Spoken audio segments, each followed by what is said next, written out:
Shortcuts of the mind. What is attentional bias? Our conscious mind has a limited capacity and must divide its attention between competing stimuli. If we give a disproportionate amount of attention to any one stimulus, we may be trapped in a cognitive attentional bias. Shortcuts of the mind. What is attentional bias? Example. Peter decided to improve his health and started exercising regularly. One day, he has a busy day at work and ends up working late in the evening. Since he is very tired from the hard day, he decides to go shopping on his way home to at least stave off hunger. However, as he walks through the supermarket, strange as it is, he mainly notices various chocolates, candy bars, and potato chips. It is as if perhaps the whole world is conspiring to discourage him from his efforts to improve his health. And when Peter tries very hard to resist it, a few sweets end up in his shopping basket. After all, he's had a busy day and it's only fair to reward himself. Shortcuts of the mind. How does attentional bias arise? According to the current scientific knowledge, it's believed that it's based on evolution. Given the limited capacity of the conscious mind, the brain simply has to decide what to pay attention to.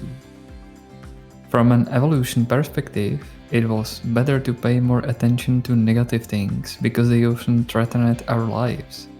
Attention bias is also strongly influenced by a person's mood and state. A hungry and tired person will pay more attention to food. A depressed person will pay more attention to negative thoughts. Although the modern world has changed a great deal, our brains have been slow to adapt.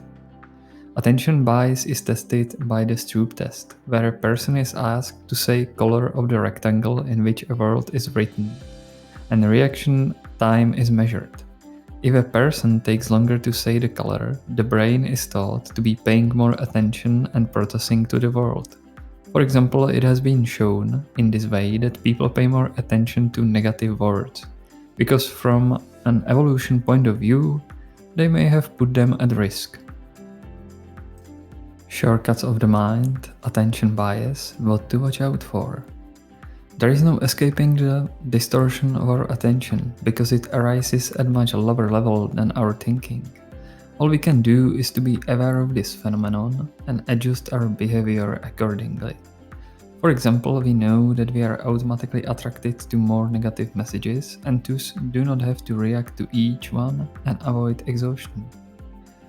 Or if we go shopping hungry and tired, we are very likely to buy more junk food. So it's best to go to the store after eating and with a shopping list in hand, so that we are better prepared to resist the pitfalls of attentional bias, or we can say distortion. It has been shown that with regular practice of meditation or mindfulness, people began to pay more attention to positive things and less to negative things, which in turn led to significant improvement in the mood and subjective feelings of happiness. Shortcuts of the mind. Attention bias. How can we use it? Knowing this phenomenon, we can, for example, set up a candy stand in a place where there is a high probability of tired and hungry people. For example, a person leaving work, various large events where people are closed and cannot easily eat at home. We can also change a person's mood and thus change their perception of their surroundings. A sad person will automatically pay even more attention to the negative, be less likely to ask for a higher salary, and so on. Of course, we cannot control the mind of other person, but statistically we can achieve a significant result if we apply the principle on which the human mind works.